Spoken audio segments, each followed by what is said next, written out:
When I'm searching for new positions for this tactic series, I usually use various chess databases. And while I was browsing through games of Zukertort, I was surprised to see that he lost a match in 18 moves. For those of you who don't know who Zukertort was, he was a world-class chess player who played the first World Chess Championship match ever against Wilhelm Steinitz in 1886. He lost the match by 7.5 to 12.5 points. He's also known for the Zukertort Opening. It's simply the starting move knight f3, which he played a lot. But that is of course not what the video is about. The video is about a tactic that appeared in a rather short match he played in 1864 against Richard Newman. Newman was one of the strongest chess masters of that time with an historical peak elo of 2742. He looked a little bit like a wild cowboy, and he certainly played wild, at least in this match. He already sacrificed a pawn in the opening. He played the Evans Gambit, but didn't really get any compensation for the pawn, and in fact ended up with a worse position. As you know, the series is about tactics, so I will go straight to the key tactical position.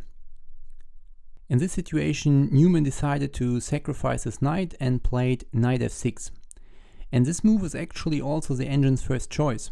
Queen e2 is the second choice of the engine, developing the queen, connecting rooks, but now another pawn, the e5 pawn, would fall, and then white would already be down 2 pawns, and the question is, where is white's compensation for giving up 2 pawns?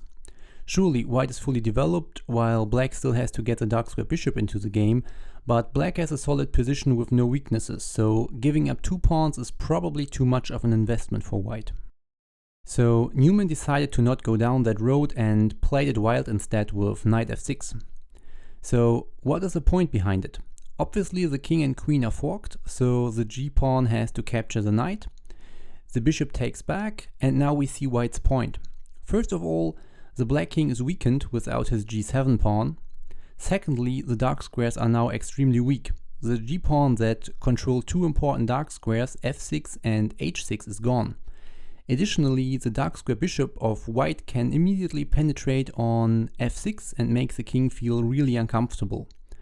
And on top of that, black's dark square bishop is sitting on the other side of the board, not participating in the defense. Another thing to pay attention to is that now that the bishop has moved from g5 to f6, the knight could take that spot, which would then allow the queen to enter on h5 with an overwhelming attack. So in other words, black has to worry about a lot of things. The computer defends this position effortlessly and will even end up with an advantage. But for a human player this is not easy to defend, and in fact the move that Zukertort now played will be the last one in this match. He played h6. At first glance a very reasonable move. After h6 black has more dark square control, especially g5 is controlled, and that is the square that the knight would like to have. However, this move is completely losing. If you want to spot the winning move for white, you can pause the video now, or if you want to hear the solution, you can just keep watching. The winning move is knight g5. And after Newman played that move, Zukertort had enough and resigned. Why is that move so good? Let's just go through some lines. If black captures the knight, then queen h5 is possible. And that move comes with 2 very serious threats. First of all, queen h6, queen g7, checkmate, attacking on the weakened dark squares. And another threat is to capture the knight on g6 with the bishop, and then follow up with checkmate with queen h8. And defending against both threats is impossible.